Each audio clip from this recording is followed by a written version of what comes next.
Life is complex. So is our mental health. It cannot be understood by diagnosis alone. Our philosophy is treat the person, not the mental illness. Hello, everyone, and welcome to another episode of Humanizing Mental Health. I'm Jeremy Alcorn, and I am joined today by Zach King. Welcome to the show, Zach. Thanks so much for having me, Jeremy. I'm excited to dive in. Yeah, me too. This is one I've been really pumped about, actually. So, given a little bit of background for Zach, Zach is a pop punk musician. He's a award winner, a mental health speaker from the City of Carson Mental Health Forum, and the founder of Rebellion, a mental health and music community. The background here that's super amazing to me is the intertwining of music and mental health, obviously, but the big picture being that this wasn't your path your whole life. You actually had a different path that you were on post-COVID, experienced some significant anxiety, depression, and this was a catalyst in moving your life in a different direction. So Zach, tell us the story. What's going on, man? Tell us what brought you into this. Man, it's a long story. I don't want to overwhelm everybody, but let's kind of go back to around 2018. I just finished college. I thought I was just going to be working in business my whole life. I didn't really play that much music at the time. Like I grew up playing guitar here and there, but didn't really think of it as much. And fast forward, COVID hit. I was laid off from my job. I didn't really know what was next. I started struggling with mental health, specifically anxiety and depression, and even some suicidal ideation.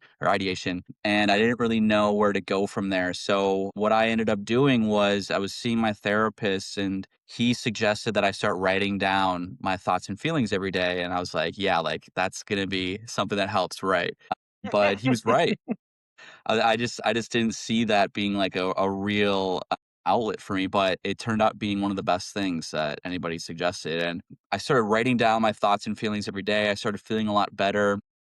And I remember writing down one specific lyric, and I was like, wow, this sounds like this could be like a song. And I decided to pick up my guitar again, started to strum. I've never like written songs at that point. And next thing you knew, I was putting some chords with some of the things that I was writing down.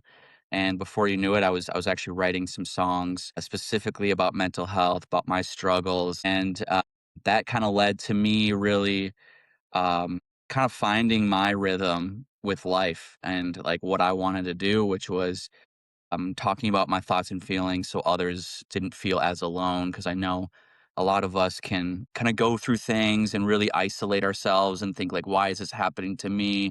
Why am I the only one going through this? Which in reality, a lot of people are going through a lot of the same thoughts and feelings that we are and emotions. So my goal was from there on out is just keep on writing songs, keep on finding people that are struggling, and maybe that they find some solace, some understanding through what I've been through with my music. So yeah, so mental health and music is pretty much my whole life now. So that's a really quick rundown of my story, I would say. hmm Now, I got some key questions. Well, first of all, the reflection. That is, it was actually through the process of therapy where the therapist wanted you to externalize your thoughts and feelings, whatever, maybe informal or formal journal process. And you found within the writing, you found your songs. Exactly. Yeah. Just like that. It was a really cathartic moment. It was like that really big aha moment, that light bulb moment. And I've never really felt a passion this deep before. And you kind of just when it came about, you kind of just knew like, oh, this is it. Like this is what I'm supposed to be doing. So that's just been my life since that moment. Wow.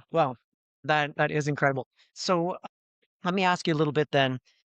Exactly what type of corporate work were you doing before? Yeah, I was working in a business incentives company, basically just a big corporation of small teams building incentive programs for other companies. And, it paid the bills and it was nice to have some structure, but I didn't really think about what my day-to-day life would be like post college. And that's kind of where I started learning like, okay, feels like this is going to be me for the rest of my life, going to a 9 to 5, doing the same thing every day, doing something that didn't really feel like it was giving me purpose. So when I hmm started hmm going through everything and started writing things down and connecting mental health with music, I really thought like I found my purpose. And yeah, that's how I still feel today. So Yeah, interesting.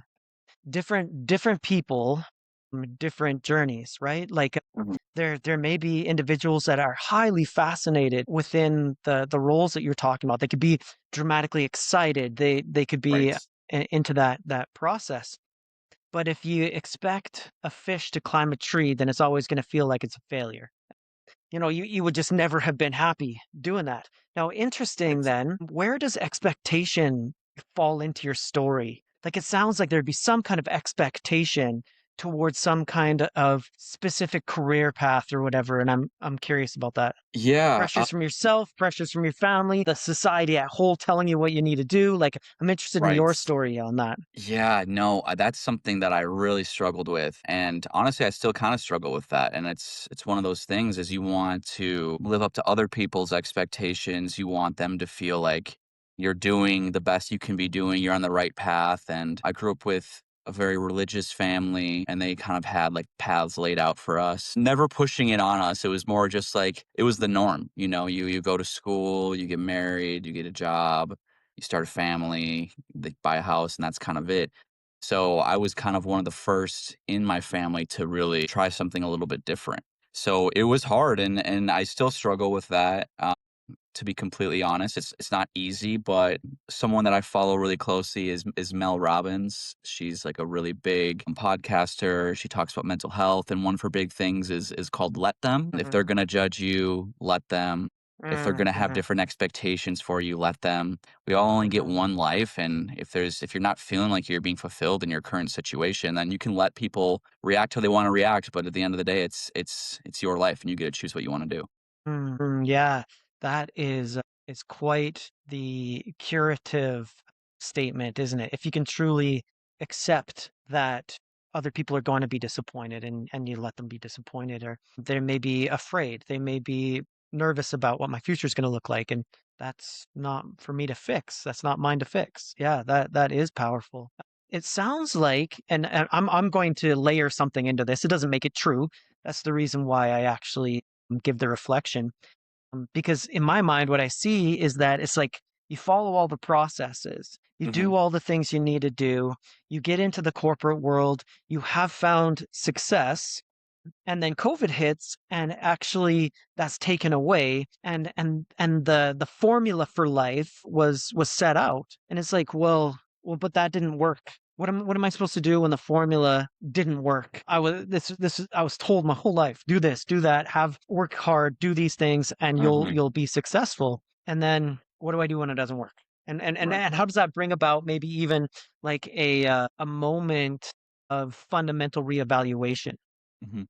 Yeah, and I think a lot of the people that I've read about, I've heard stories about, listen on podcasts, and kind of hear their whole story is a lot of people were doing things that they didn't actually love and they didn't think was the be all end all, and there was some big roadblock or some big turning point in their life where they kind of had to make that decision of, okay, what is next for me and what does that look like? It could be being laid off from a job. It could be maybe asking for a raise and they're not helping you out and you really need to make more money. It could be burnout. There's so many different stories I've heard of where people just kind of hit a wall in whatever way, and they have to figure out, okay, what's next for me? And it's not always obvious and it's not always easy. I was lucky to find something pretty soon after my big roadblock, my big change in life. But it's not always easy to find your passion. So I understand where some people might feel like they're stuck in something, but if you feel like in your gut like it's not something that you absolutely love or you're absolutely passionate about, there's something else. Like I challenge people to really like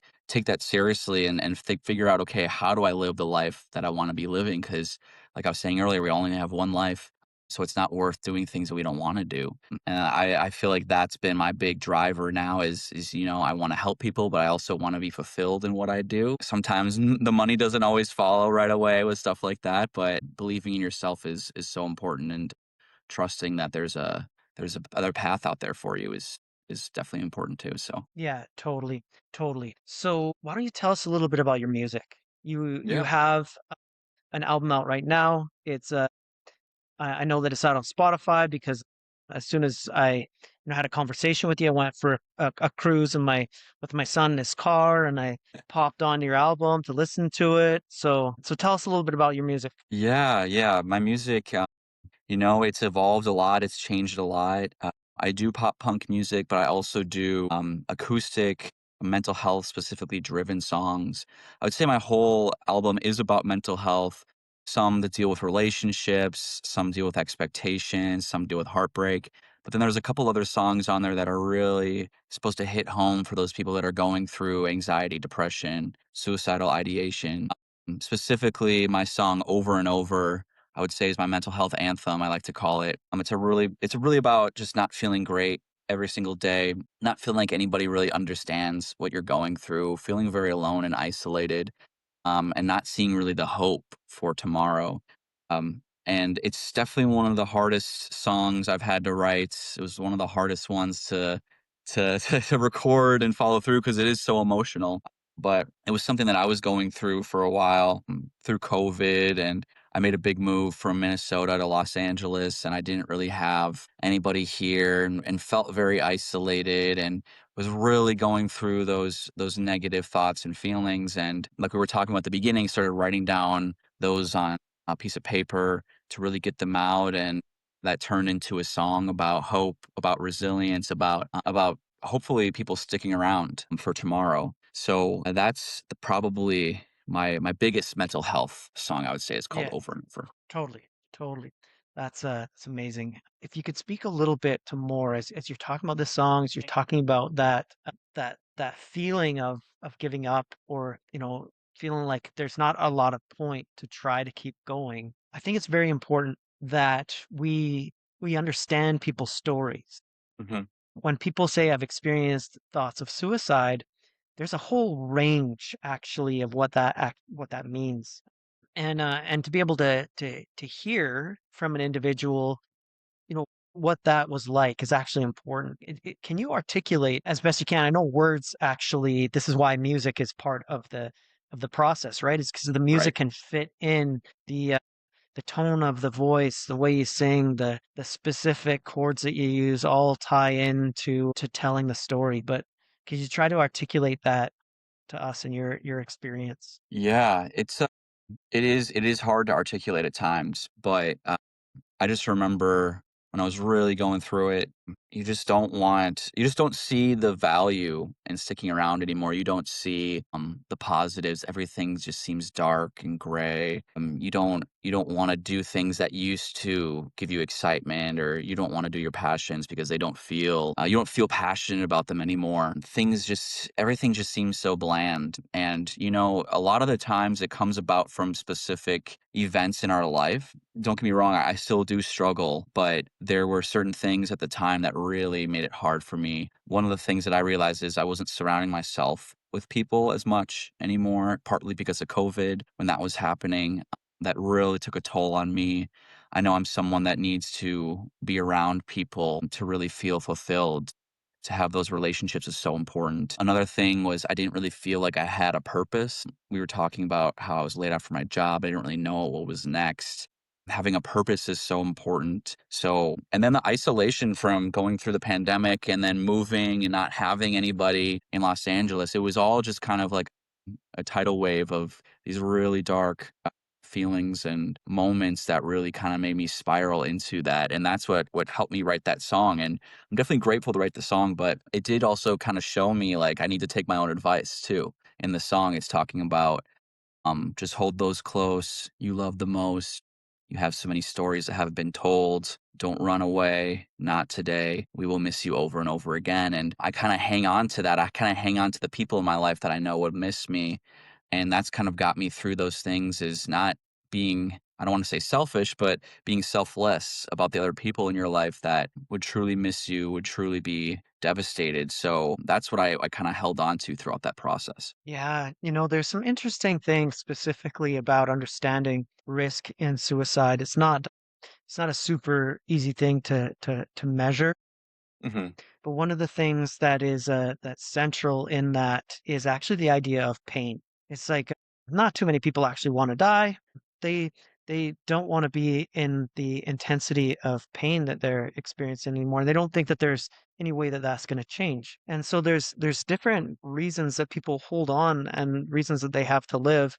And one of those is, as you say, what's going to happen to the people I love? How is that going to impact them? Because really, your death doesn't happen to yourself; it happens to everybody else. You're gone Exactly. when you die. Exactly. Yeah, and that was something that I really thought kind of helped me through that moment, and it helped me realize, like, even though I'm going through something right now, doesn't mean that's a forever situation. And I really took the power in my own hands. I was like, okay, I'm going through this, but like, what can I do to change it? Like, we all are what I like to say. Is like the hero of our own story. And in every single story, there's some big moment where the hero feels like there's no hope, there's no tomorrow. Like if you watch Star Wars, when Luke loses his hand and figures out Darth Vader's his father, he feels like there's no hope.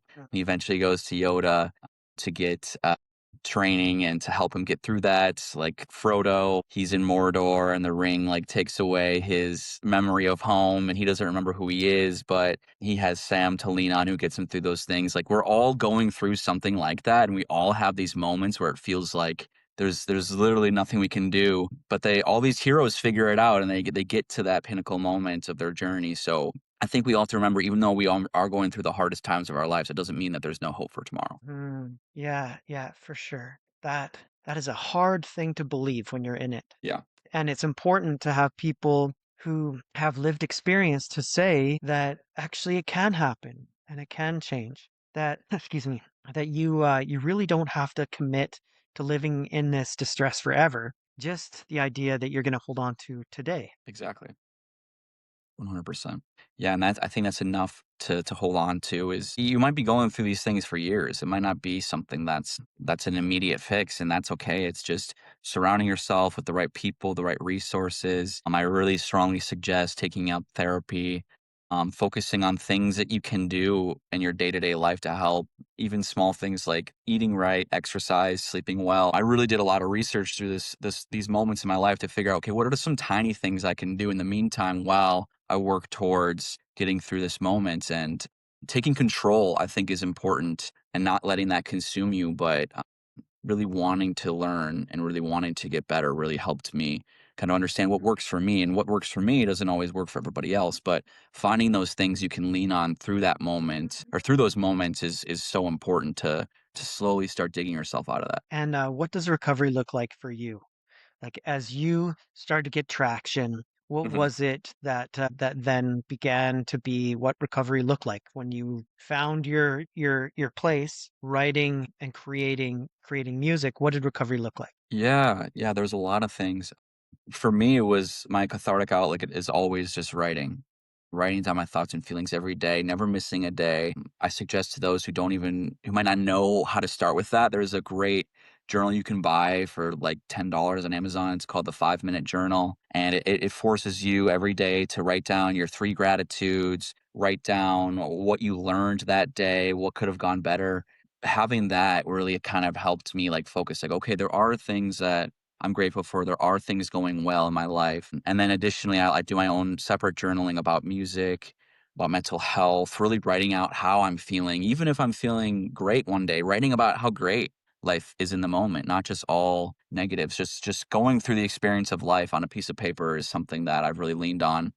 For me, exercise is so important. I like to run. It really kind of it brings in that feeling of being free, fresh air. You get the runner's high. All those things really help in eating right and sleeping well. Like even it sounds so simple, and people say you need to do these things no matter what, but those things really help. And I see a therapist still, even though things are going a lot better now. I still continually see therapists to make sure I can talk through these things. And if you don't have a therapist you don't want to talk to, if that's uncomfortable, like lean on maybe a family or friend, someone that can kind of talk you through these things. Just having those human connections is so important. Uh-huh. Even if you consider yourself an introvert, it's good to surround yourself with people. I think all of those things really help me with recovery, and really day by day just kind of slowly help get me to a better place. Gotcha. Okay.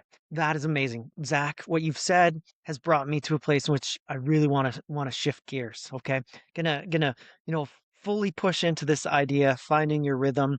Let's back Mhm. up and let's talk a little bit about developmental theory. So when a little baby is born, they can't Mhm. even lift their own head. So there's only one way they survive. They survive by being attached to somebody. And so they have to connect to a big human, and a big human has to connect to them. It's the only way that we'll survive. So the notion of music is a very interesting thing, because the notion of music is about vibration. So I can use an example, and I'll tie back into what I was talking about. So a few years back, my son he has a band, and is currently finishing a degree in music in McEwen. And so one Christmas, I'm like, I'm going to get him a PA system, right? So I'm like, okay, I'm over at Long and McQuaid looking at PA systems. I'm like, what about this one? Tell me about this system. And they're like, well, this one should be good for about 300 or 400 people. And I was like, 300, 400 people? What are you talking about? It's like, isn't it like the size of the venue? And they said, yeah, that matters, the size of the venue. And then they said something that like fundamentally changed my whole understanding of music. They said, people are sound sponges. And so literally the music doesn't just come into our nervous system through our ears. The waves move through our body, right? And so if we understand this, we understand that there's these wavelengths. And why is it when we're in a concert, we become all connected? Because we're all in the same rhythm. We're all in the same connection. We are attuned to each other. And, uh, and that's actually what happens to the infant. The infant only builds a sense of attachment if their inner self and their needs and so forth are connected to a big human, and that human, mom, dad, whoever that is, can actually understand what they're experiencing. And there's a connectivity that happens. The very first thing, of course, is facial recognition. And there's this process that happens where the child is like we're playing tennis, serves and we return. And the whole thing is based on attunement. And this is an interesting thing, because of course they've taken that term directly out of music. What if we in music are not tuned correctly? What is it going to sound like? Just noise. Right. What happens if we have a discordant band, a set of instruments, they're not attuned? It's going to be terrible. Hmm. But what happens when you perform with other performers? What happens between you and the other performers? We're all connected. We're all there giving the same wavelengths. Yeah, and tell me on the inside, what happens to you? What do you experience when you create music with someone? Oh man, it's there's nothing like it. It's one of the best feelings to be able to share something that you've created with someone else and to really connect with them through what you've created. I think that's one of the main reasons I love music is that connection. Mm, uh-huh. Like you might even say that it was attunement that brought you back into wellness. Yeah, for sure. Living your life previously, did you ever really feel you were in the rhythm? No, definitely not. Definitely not. And perhaps you weren't depressed before. Lots of people live this life in a way in which they're not necessarily depressed, they're not necessarily anxious, but that doesn't mean that they're actually well either. The absence of illness is not a good measurement for health. Hmm. Totally. So then tell us a little bit about where your career is headed. Like, do you got any shows coming up? What's your process? What you working on? Yeah, so I released the album last September, which is crazy. It's almost been a year. And in the meantime, I've really been focusing on the mental health aspect of my music. I recently did a keynote performance, is what I like to call it, in Los Angeles, in front of a bunch of people, where I not only talked about my mental health story, I incorporated my music in between. I played my song Over and Over and my song We're All Right. The first one is kind of like a more sad but still hopeful song. The second one is really about we're going to be all right no matter what. So, kind of taking people through the journey of my experience with mental health and suicidal ideation. So, I am looking forward to booking more of those performances to get in front of more people. In the meantime, I'm also writing a 5 song to 6 song EP right now with many different kinds of mental health stories throughout that. And my goal is to start releasing those songs one by one in the new year. So a couple different things going on right now, but really just building for 2027. We can't wait to start that. That's awesome. That's awesome. And also, I'm wondering very specifically if you could tell us more about the mental health community you founded. Yes, yes, it's called The Rebellion, and basically Uh, the gist is we are rebelling against mental health standards and norms where, and I know it's kind of been the trend for the last couple of years, but basically just being okay with not being okay and being as vulnerable as uh, possible to each other. There's no judgment, there's no expectations. It's really just a community of people who have connected through my music and they want to discover more. They want to create community together. So we post different mental health stories from our personal lives if people are willing to share. That's not, like I said, there's no expectations to. You can just sit there and listen. But it's also just a place to share different things. Like we have different artists in there. We have just many different kinds of people. So it's one of the coolest communities I've been a part of because we're just all there to support each other and to show that even though we're not doing okay, we can still be there for each other. So hmm. So how do yeah. people get involved? Yeah, you can go on my Instagram, my TikTok, my website. There are ways to join there. Really, it's just downloading Discord. We're all on Discord, and you can easily join just by clicking that button. So we would love to invite anybody and everybody. It's a great community. Is it all online or is any of it face to face stuff? We haven't done anything face to face. Sometimes I'll go in there and do a live stream, but we have been talking about some actual meetups. We're just trying to figure out where the best place that would be. So since we're Hmm. all kind of scattered, but it's definitely in the books for the future for sure. We're gonna figure that out. That's amazing. Well, this has been quite a conversation. Yeah, Jeremy, I'm very, very happy with being able to jump on here today. I love what you're doing. It's so cool seeing there's other people out there that are passionate about mental health and helping others. And I just really want to say thank you for having me on. Hmm. Do you have any kind of reflective thoughts about this conversation, about kind of what stood out to you? Um, You're great at analogies. I love that. But hmm, overall, I just want people to know that you're not the only person going through what you're going through, even though it can feel like that. There are other people out there that I'm sure would love to help you, love to hear your story. Even if you are feeling alone and there's no reason for tomorrow, I promise you there is.